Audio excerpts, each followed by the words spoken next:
Salut les amis, comment allez-vous? J'espère que vous portez bien, vous passez une bonne journée et que vos oiseaux aussi se portent bien en cette fin de saison de reproduction. Je voulais partager avec vous, donc amis francophones, une petite vidéo, comme je vous avais promis de faire de plus en plus de vidéos en français. J'en ai fait une en arabe juste avant, enfin ce matin en allant au travail. Là je sors, je suis à la pause méridienne. Et donc je voulais la faire en français. Alors tout comme toutes les interventions ou les vidéos, ça tourne autour d'un sujet qui m'interpelle. Et donc là ce matin, en donnant à manger aux oiseaux, donc j'observe un peu et donc m'est revenue une question qui a été posée ou la même question par deux éleveurs. Quand est-ce qu'on arrête la saison d'élevage, hein, je parle. Est-ce qu'il y a une date précise? Est-ce que est-ce qu'on peut continuer à reproduire au-delà de la date et tout ça? Alors, il faut savoir que il n'y a pas une date précise parce que tout élevage est différent. Donc, chaque élevage est différent d'un autre élevage. Chaque espèce est différente d'une autre espèce et chaque façon de faire d'un éleveur est différente d'un autre éleveur. Et donc on ne peut pas déterminer une date précise qui va être la date pour tous les éleveurs, donc c'est pas possible. Maintenant, pourquoi? Parce qu'effectivement, déjà, si vous me permettez, en fait, pourquoi c'est pas possible? Parce que, comme je disais, les élevages sont différents. Donc un élevage un éleveur qui fait de l'élevage de chardonnerie ou de perruche, c'est pas le même qu'un canari, c'est pas les mêmes saisons, c'est pas les mêmes mois à la rigueur. On sait très bien que les oiseaux indigènes, peut-être les chardonneries, je suis pas spécialiste, mais ça commence un peu plus tard que les canaris. Les perruches, ça reproduit un peu plus longtemps dans l'année, donc on peut pas parler de la même date. Il y a aussi les éleveurs, les objectifs d'éleveurs sont différents. Moi j'ai chaud dans la région où par exemple je fais mon élevage et donc du coup il va falloir que je commence plus tôt dans l'année, contrairement à un autre où ça ne le dérange pas de commencer en mars, en avril, parce que voilà, c'est la saison et donc du coup il va finir un peu plus tard. Quelqu'un qui a des impératifs en fait en mois de juin, donc il va finir avant juin pour aller à ses occupations professionnelles ou personnelles. Quelqu'un qui je sais pas, pour une histoire de boulot par exemple, il est en déplacement, il va pas s'en occuper de ses oiseaux comme il le voudrait, donc à ce moment là il va arrêter plus tôt. Et voilà, donc ça c'est les raisons qui font que chaque élevage est différent, qu'on n'ait pas la même date d'arrêt d'élevage. Maintenant il y a des choses qui sont en commun à nous tous.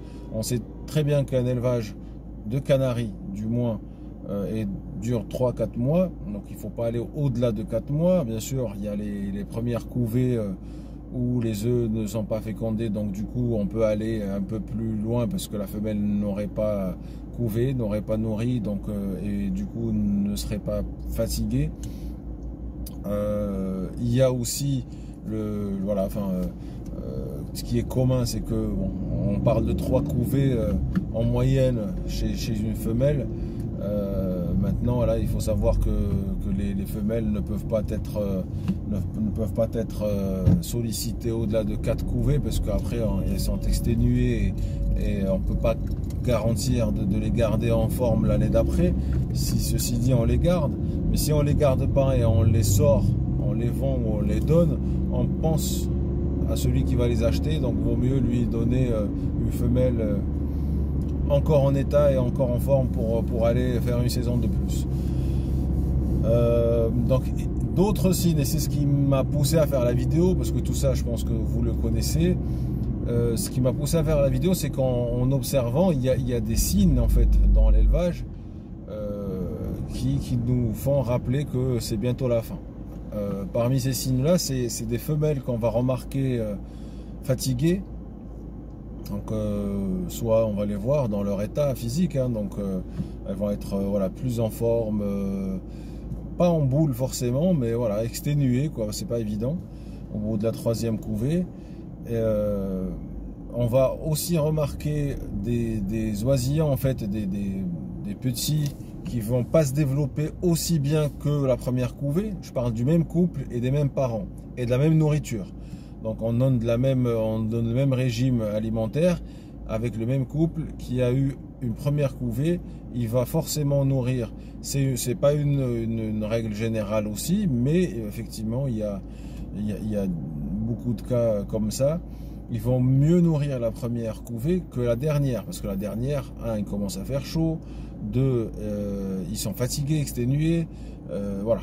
Donc du coup, ils donnent moins. Donc nous, on voit ça sur les petits qui vont se développer plus lentement. Un petit de la première couvée, tu lui mets la bague au bout du 6e jour, elle rentre limite.